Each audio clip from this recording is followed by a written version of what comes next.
Presented by Ebix cash. हर खुशी के लिए काफी है।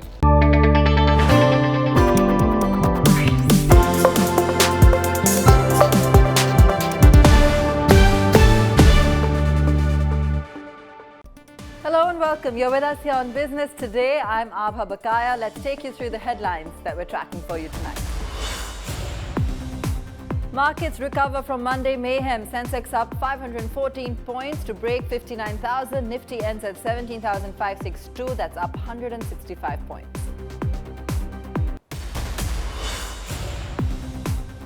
Impending default by China's largest real estate developer Evergrande threats to slow the Chinese economy. Domino effect could hurt investors in India. Just days after the United Kingdom sparked outrage with its vaccine hypocrisy, Canada and the US throw open their doors to Indian travelers. Air Canada's first flight from Toronto lands in Delhi.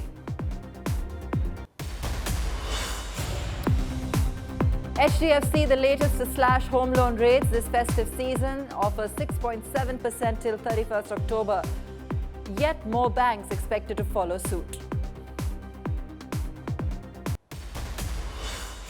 Yamaha launches a range of two-wheelers just in time for the festive season. New launches include the Aerox 155, the most powerful scooter on Indian roads.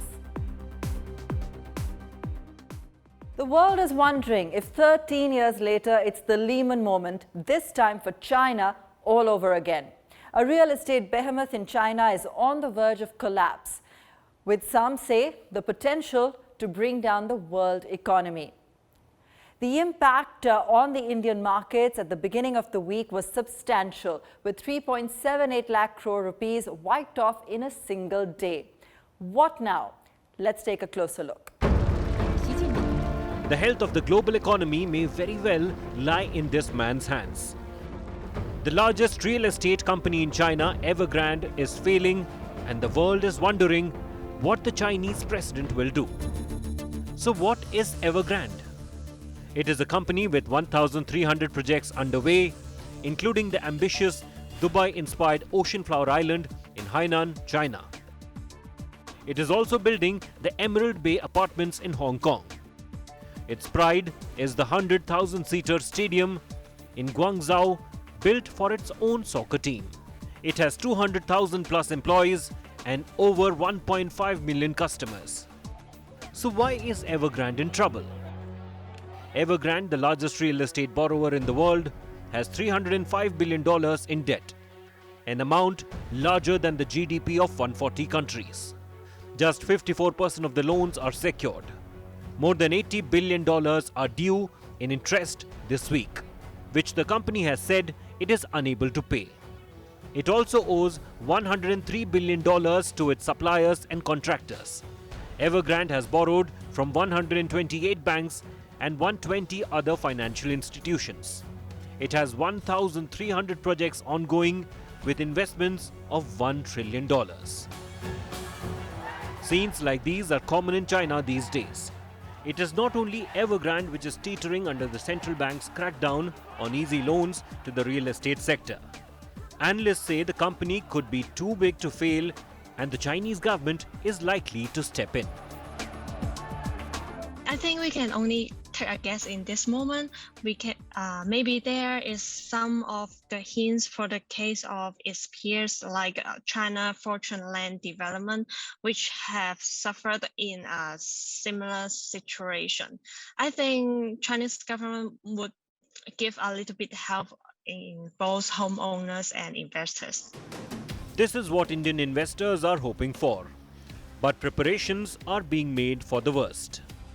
There is fear among top honchos in India that Evergrande crisis could turn into a tsunami of bad news. On Monday, as the news of Evergrande broke, steel shares in India had plunged 6.8%. Commodities and mining companies took a hit as well, with fears that the Evergrande fiasco could result in credit crunch in China, a phenomenon which could push the entire global economy into a slowdown. Indian markets will be restful for a while. We have run up so fast.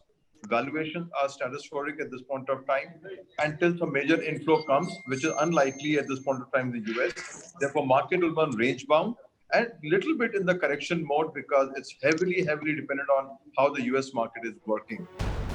While the government is trying to nudge some excitement into the markets ahead of the festive season, traders are focusing on the US Federal Reserve announcement on Wednesday. Any hint of an economic tapering could turn markets bearish in the short term. Bureau Report, Business Today Television. Manoj Kewalramani joining us on this, and he's been tracking this issue for a very long time. Manoj, share with us really how this has come about. Before this, we didn't even realize that the issue was building up to such proportions. Is this a direct outcome of what has been seen as Xi Jinping's very harsh policy in recent times? Right, Hava. Thank you so much for having me here. Actually, I sort of look at this as going back a decade plus, to the great financial crisis, and you look at the Chinese investment-driven growth since then. There was a significant stimulus package the Chinese government had put out at that point of time, apart from what the American government had put out. And since then, for a very long period of time, Chinese economic growth, has been dependent on heavy investment, and particularly investments in unproductive domains. And that's why we've seen this spurt of, not just debt, but also excess capacity in the property sector. For one thing, there's been a supply side recovery that they did in 2008. Coming back if you look at just the figures from that point of time, what you will see is that Chinese debt to GDP, GDP to debt ratio grew from 140% to about 260%. And last year, because of during the sort of COVID era in the last year and a half, it's again sort of inched closer to nearly 300%, which tells you that, immense supply side focus has led to some of these problems. Yeah. Now, when there was loose money available, a lot of property giants borrowed freely, they invested freely, they pre-sold property, and they binged on this debt. If you look at Evergrande in particular, it's grown leaps and bounds to this massive proportion. It's expanded and diversified its business into so many different domains, including new energy vehicles and soccer, for one. And that era of loose money sort of started to come to an end somewhere around 2016, 2017. In 2015, 2016, you saw the Chinese stock markets go through a deep crisis. By 2017, once Xi Jinping took over as the General Secretary for the second time of the party, in that marathon speech that he gave, he spoke about the housing sector and houses being for living and not for speculation, which sort of foreshadowed some of this coming down the road. He also spoke about how financial risk and containing financial risk was a critical battle. And we were seeing some signs of deleveraging taking place. Last year, even during the pandemic, we saw this issue of Evergrande come up, and Evergrande has been in distress. Last year, you saw the Chinese government outline these 3 red lines, which were clear economic markers for property giants to sort of stop, for banks to stop lending to property giants, which were no longer financially stable in that sense. And what we saw at that point of time was that about 6% of all Chinese property firms qualified under those 3 red lines. And Evergrande was a big sort of problem area. And there was a time, Manoj, when people were saying, or experts were saying that it's one of those that's too big to fail. Clearly not, and we are seeing this now become an issue that could have ramifications on the larger global financial market as well. Do you feel that we're looking at another Lehman moment?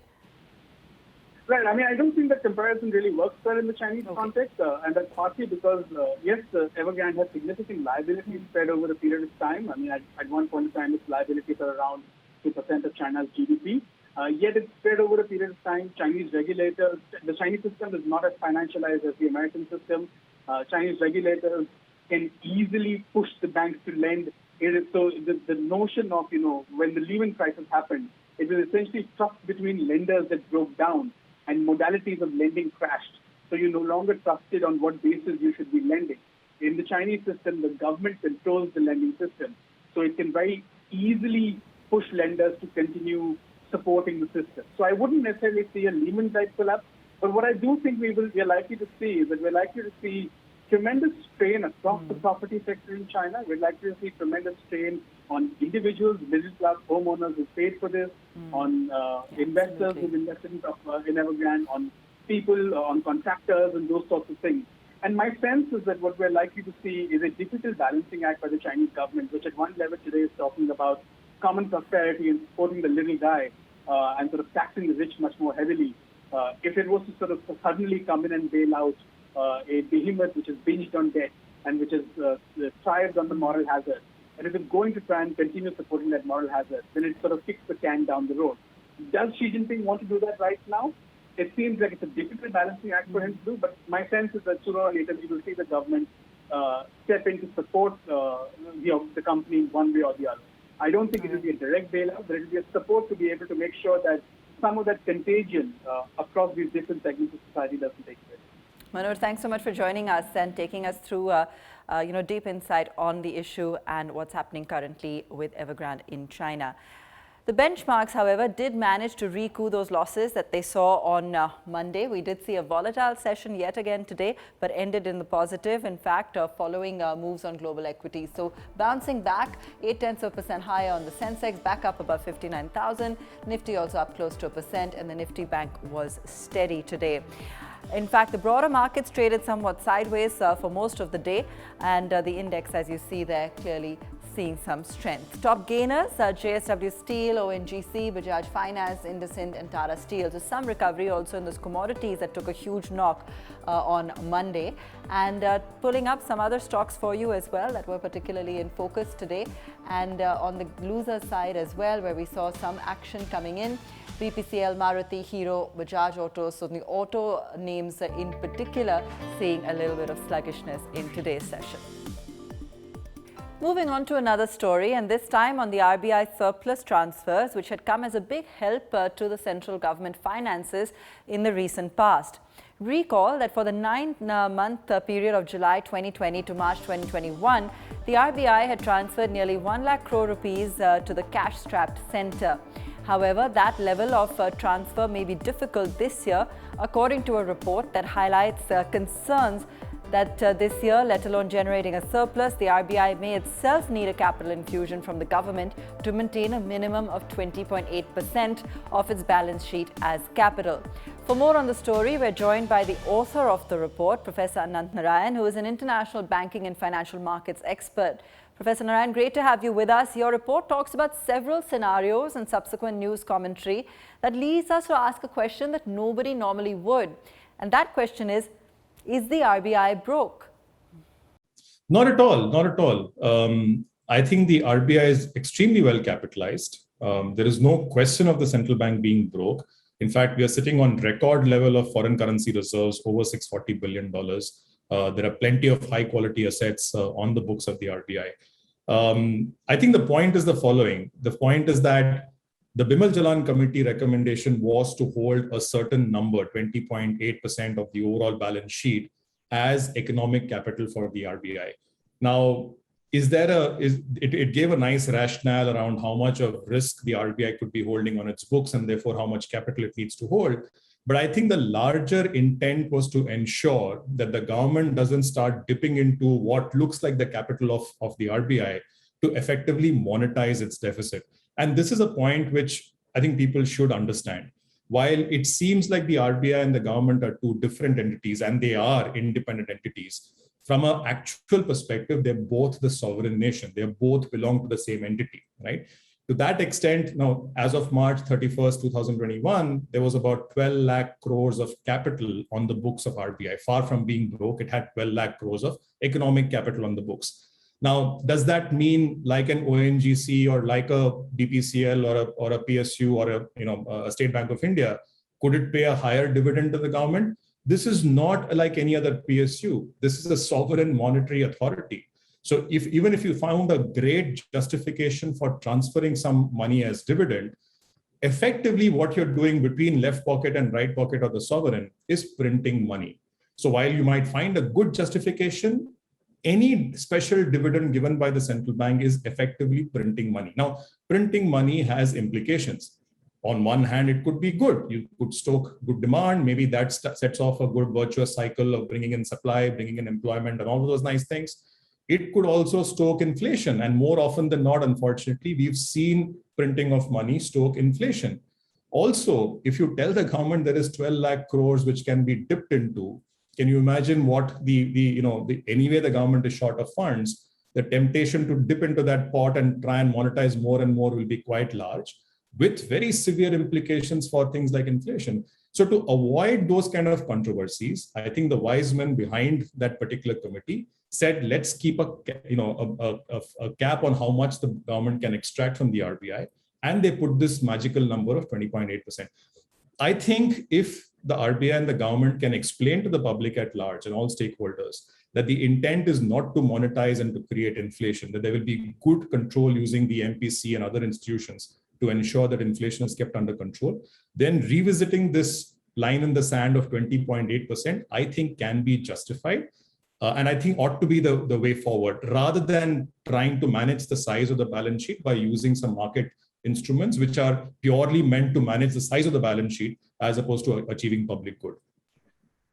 Now, given all of this, how long can the recent trend of the RBI transferring large amounts of capital every year to the central government continue? There are two streams of income that the RBI actually gets, okay? Because the RBI holds foreign currency assets and because it holds government bonds, it earns interest on them. And by the way, how does it fund these assets? It funds these assets by taking in money from banks. Banks place their cash reserve ratios with the RBI. Also, we fund the RBI. Every currency note in our pocket is actually a source of funds for the Reserve Bank of India. So actually, the Reserve Bank earns money through this interest income on its assets, which is funded by practically interest-free liabilities in the form of bank deposits and currency in circulation. This income is called seigniorage income, okay? And it's absolutely legitimate income for every central bank and therefore every government in the world. That monetization or that dividend transfer will happen on an ongoing basis. The part which is squeezy and which is where the questions arise, there is a second income which is possible for central banks. Remember, they're holding lots of foreign currency assets. If the RBI had bought dollars at 60, that is $1 is 60 rupees, and the dollar value goes up to 70, 73 right now, 73 and a half, then notionally, the RBI has earned 13 rupees on every dollar it has purchased. But that's a notional income. It's not a realized income. Now, if you started to realize some of those asset revaluation by effectively revaluing your assets and taking it as part of P&L, that's where it becomes a little queasy. In last year, the reason why they came to almost 1 lakh crores of dividend was because they did this. They converted a part of this revaluation reserves into booked earnings using some accounting entries. Frankly, that part of income is not very, if in my view at least, is not completely legitimate. I would much rather that they restricted themselves to seigniorage income. That number will be there, 60, 70,000 crores, which will keep growing over the years, will absolutely be there. That's legitimate. Transferring some of this revaluation of assets into profit and loss and converting it into dividend, that part, I hope the RBI doesn't use too much of that. Professor Narayan, thanks so much for joining us. A very insightful report, and thanks for taking out the time.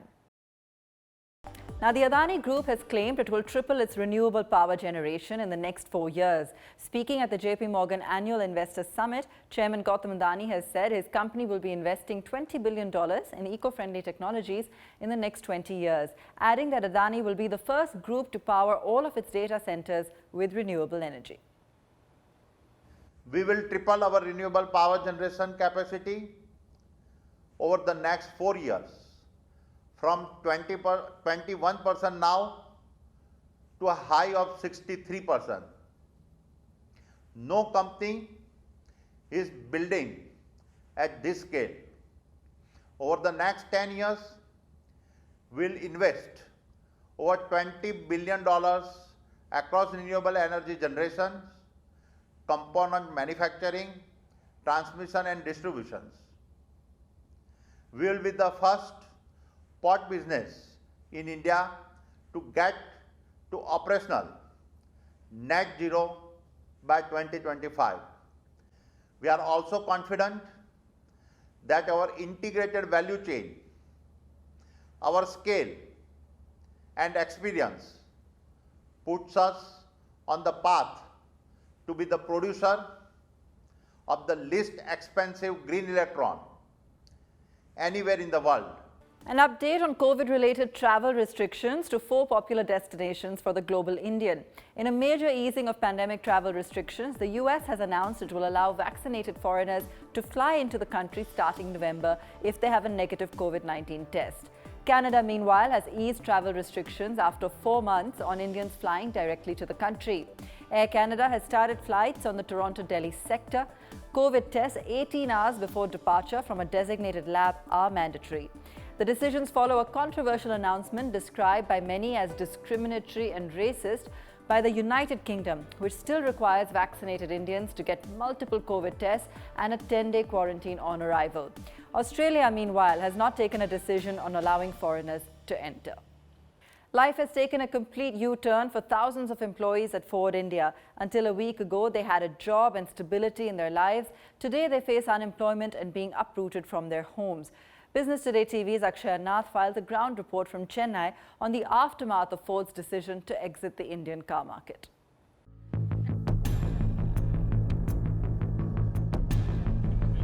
It was 15 years ago that Rajiv joined Ford's Maraimalai Nagar unit in Chennai.